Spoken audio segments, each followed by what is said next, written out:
A very good morning, everyone. Atal Mishra, this side from Department of Law, Mewar University, and today we are going to discuss about the Companies Act. So, coming to the introduction, what company law says and what Companies Act is all about. Starting with the overview, the Companies Act is a fundamental piece of legislation that governs the creation, regulation, and dissolution of companies. Initially, it provides a legal framework for the companies so that it can ensure that there is a structural and regulated environment with respect to the companies and their regulations. Again, it is also very crucial how these companies would be governed and what will be their accountability, and there must be a transparency how they are working. So it plays a pivotal role, and also in implementing the corporate governance, because major event in our country have the involvement of these companies. Major big tech companies are making a pivotal role in the development of the country. So their regulation plays a very important role how they are being regulated. What are the key points which we would be discussing in our further slide are the how this company are being formed, then their regulation, then their dissolution. Like companies starting is like a birth, it's a life cycle. We can compare it with the life cycle. It take birth, it regulates, and it finally dissolves. So it works, and then finally it is dead or dissolves. So formation procedure, we would be talking about how it is registered, what is the documentation process, and what type of companies we have. Then we have regulations, what are the set standard which has been set, how these companies are to be regulated, and what are the rights of the board shareholders, how board meetings are to be conducted, and what are the duties of the director. Again, dissolution, when a company is being incorporated for a specific purpose, and it may be dissolved once that goal is achieved, or it may go so long, but initially when the purpose of that company is completed, then it may dissolve.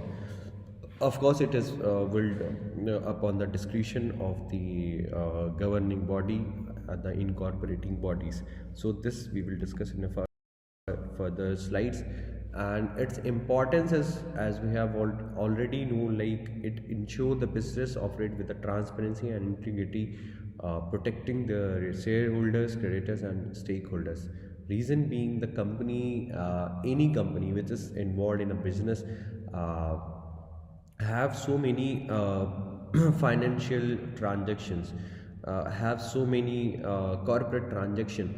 So to make sure that transactions uh, must happen in a fluent manner, there must be an accountability. Again, if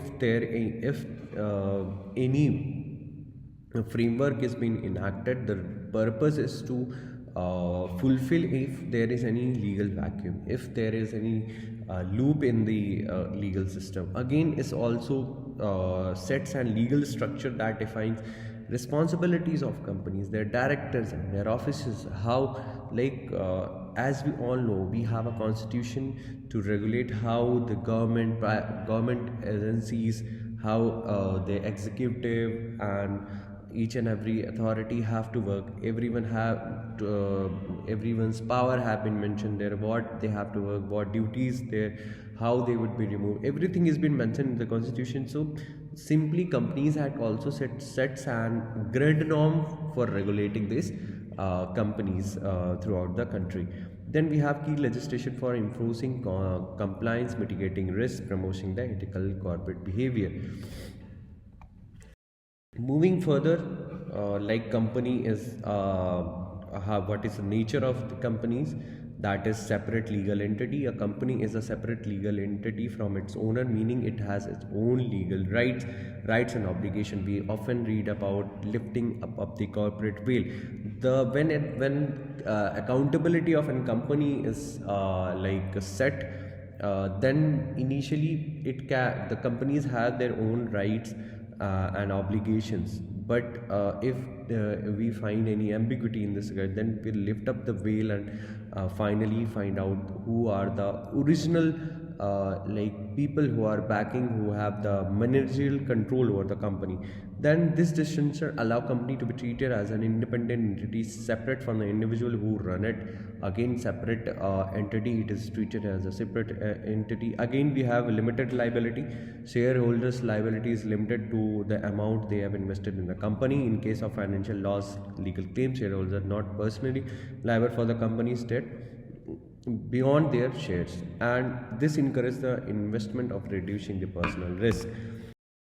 Then we have perpetual succession. A company's existence is not affected by change in ownership or membership. It's continue to operate even if shareholder, director or employee leave, retire or passes away. This ensures the continuity and stability in the company's operation. Reason being, if a company is incorporated, okay, if its director, employee or shareholder changes, or there is a change in key managerial position, it doesn't affect the working of the company. It will, if it has been regulated as per the standards, and key managerial things are being are in operation, then it doesn't get affected by this minute changes in their hierarchical system. This ensures their continuity and stability in a company's operation. Of course, then we have common seal. If applicable, a common seal act as an official signature of a company used for formal agreement and document. Although the use of common seal have been diminished in many jurisdictions, it symbolize the company's legal entity. Importance of maintaining an authenticity of document in the jurisdiction where it is still required. Again, the based on liability, the first one is limited by shares. Shareholder have a limited liability to the unpaid amount of their shares, common for more private and public company. Again, limited by guarantee. Members liability is again limited to the predetermined amount they have agreed to contribute if company is wind up. Again, often used by the non-profit organization and charities. Then we have unlimited liability, where the members unlimited liability for the company's debt extending to their personal assets. Less common due to financial risk involved. Reason being, in case the company suffers several financial loss, then personal assets can also be ascertained and taken to repay the debt which is occurred to the company. Again, we have based on the number of members. A private company, limited number shareholder, usually up to 200, cannot freely transfer shares, often restricted by law. No requirement of public disclose financial information. Then we have public company, can have an unlimited number of shareholders. Share can be freely traded on a stock exchange. Greater regulatory requirement for transparency and disclosure. Then we have one person company as well, a company owned and managed by single individual, introduced to encourage small scale businesses with limited resources, offers the benefit of limited liability with a single member. Then we have other type of company. The first one is holding company, a company that controls another company subsidiary by owning a majority of its shares. Subsidiary company, a company controlled by another holding company. Again, we have government companies as well, where the companies with the government hold as a majority stake of 51% or more, operate with a focus for the public welfare and strategic interest. Again, formation and incorporation, how it is being incorporated. Acquiring legal status. Once registered, the company becomes a distinct legal entity. It acquires legal rights and responsibilities, including the ability to enter into the contract, own property and sue or to be sued. So it basically, it is not a living entity, but it enjoys all the rights and responsibilities which a legal person, if a living legal person possesses. The company is considered as officially incorporated and can commence business operations. Then we have obtained director identification number. There is a concept of DIN number. The first step of the prospective director is to secure a DIN for anyone wishing to become director in a company. Then we have registrar of company, ROC. Choose a unique company name and check its availability, reserve the selected name and the ROC to ensure no other entity can use it. It is really important at the time of incorporation. When we are naming a company, we have to ensure that there must not be any clash with any pre-existing company. So in all this we have to take a record of it, and if we have this ROC, registrar of companies, then we can also restrict others from incorporating any other company with a similar name. Then we have memorandum and article of association, outlining it basically outlines the company's objective and scope, and it also laid down the company's rules, regulation and framework, management framework. Then file registration documents. It is a procedural like concept where they have to submit the necessary document to the ROC, registration of companies, then including their memorandum and article of association and other relevant form, pay the required fees for the registration and obtain a certificate of incorporation from ROC which marks the official information for the company. Again, we have what is the concept of memorandum of association and article of association. These two plays a pivotal role if you really want to know about the working of a company, how they are operating, what are their objective, how their managerial things are being operated. We can simply go through their memorandum and article of association. We will get a clarity on same. Then we have the very first memorandum of association. What it says, what is the purpose of it? The memorandum of association, the company, it defines the scope and objective of and company, outlining the area in which it will operate. Of course, it acts a company's constitution, setting the boundaries of their activities and power. Reason being, when a company is being constituted, then there are like pre-existing regulations set by the companies. What are the rights and liabilities and duties of the people who are together to operate make the company operational. So there is a need of set principles. So this article of memorandum of association set those principles, and in case of any ambiguity or any dispute, it will serve as a precedent, a grand norm for the residual of those issues, to address those issues. Then key clauses in the memorandum of association: it name clause specify the name of company, registered office. It will also give the address of the company. Object clause, the main objective for which that company has been constituted or formed. Then liability clause, or of course it will outline the liability of their shareholders, which can be limited or unlimited. Then we have capital clause, specify the amount of share capital and type of shares. Then we have article of association. What is its purpose? Its purpose defined as internal rules and regulation that governs the management and administration of the company. So it laid down the framework for day-to-day operation. As we were talking about the memorandum of association, it works at a constitution, but for the day-to-day operations, we will oftenly refer to the article of association. It laid down the power of the directors and shareholders, the entities who are working for a company, what powers they have, what duties they have, that those things are included in the article of association itself.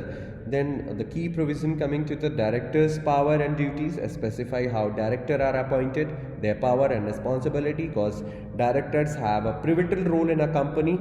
So article of association specify their powers and how they have to how they are to be appointed and what are their responsibilities. Then we have shareholder meetings, details the procedure for conducting annual and extraordinary meetings. Meetings are really important to regulate any company. In these meetings, the goals, the agendas are time to time like discussed with the co company with the with the companies, the people who are working for the companies. Again, shareholder meeting details procedure for conducting annual and extraordinary meeting. The shareholders who have put their stake to the company, they also need to know how their company is working, how the entity is working. We have dividend policies also specify how profit would be distributed among the shareholders. Then we have transfer of share, it also outlining the process and condition for transferring share within the company. Then what is the relationship between memorandum and article of association? Memorandum set the company external framework, and a article of association governs the internal operations. So AOA cannot contradict with MOA. If any conflict arises, the MOA take the precedent. This we need to understand that memorandum of association will always prevail over article of association, because it is the set grand norm for regulation of any company.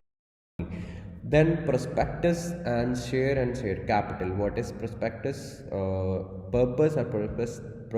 Prospectus is an official document issued by the company to invite public to subscribe for their initial shares and debentures. It also serves as disclosure document providing potential investors and essential information about the company operation, financial health, business strategy and risk.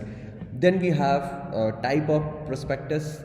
The first one is public prospectus offered to the general public for the subscription, share and debentures. Then we have private placements as well, issued to the selected groups of investors without the need for the public advertisement. Then we have red herring prospectus, a preliminary version that does not contain specific details like the issue price, but gives potential investor a general overview. Then we have three elements in the prospectus. What a prospectus contains: it contains the company background, management and the financial statement of the company, what they have done till now and what they are going to do in the future. Then we have details about the shares and debentures being offered, including term, price and subscription process, also the risk associated with the investments. Again, what is share and what is share capital? Share represent a unit of ownership in the company.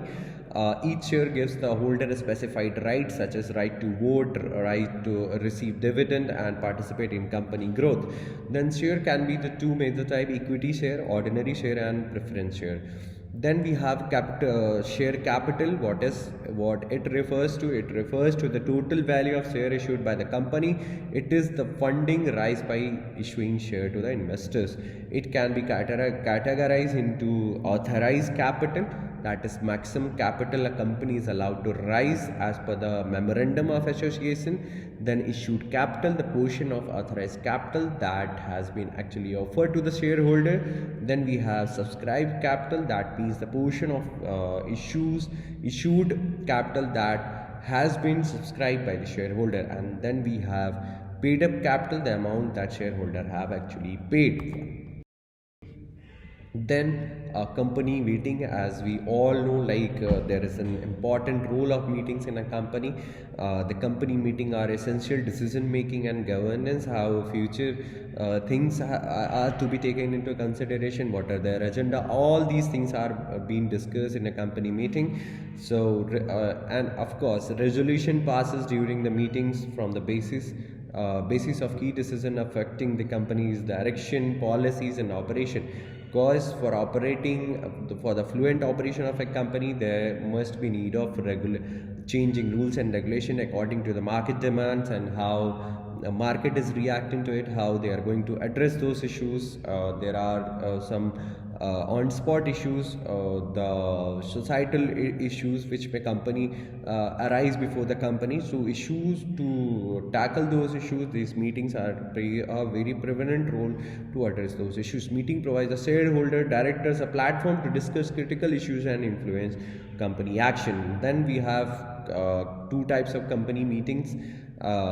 The first one is annual general meeting. It helps once in a year and review the company performance over the past years, and key purpose of this annual general meeting is to present the financial statement, whatever the company has earned, spent and whatever financial transaction Summary of their financial transaction has been discussed, is been presented in an annual general meeting. Then declaration of dividends for the shareholders, appointment and reappointment of the auditors, and the election of director and discussion for the important business matters. Like appointment of the auditor is also important. Auditors are the person who audit the financial statement and of the company. They will generally assess the profit and loss account of the company. They will find out if there is any discrepancy in the working of the company with respect to the financial transaction are concerned.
Then we have frequency of meeting, how frequent they will meet. Board meeting are typically held quarterly, though the frequency can vary depending upon the company's need. Then the shareholder meeting, AGM and EGM are held as required by the law, with the AGM being mandatory annually. Purpose of board meeting: what are the purpose? To discuss management issues, review company performance, approve policies, and assess strategy. The board evaluates the company's financial health, market condition, and future goals. And board resolution are formed. A formal decision passed by during the board meetings. Once passed, board resolution are binding and legally enforceable, shaping the company's action and policies. Resolution can also cover various aspects like approving budget, hiring executive, or declaring any dividend.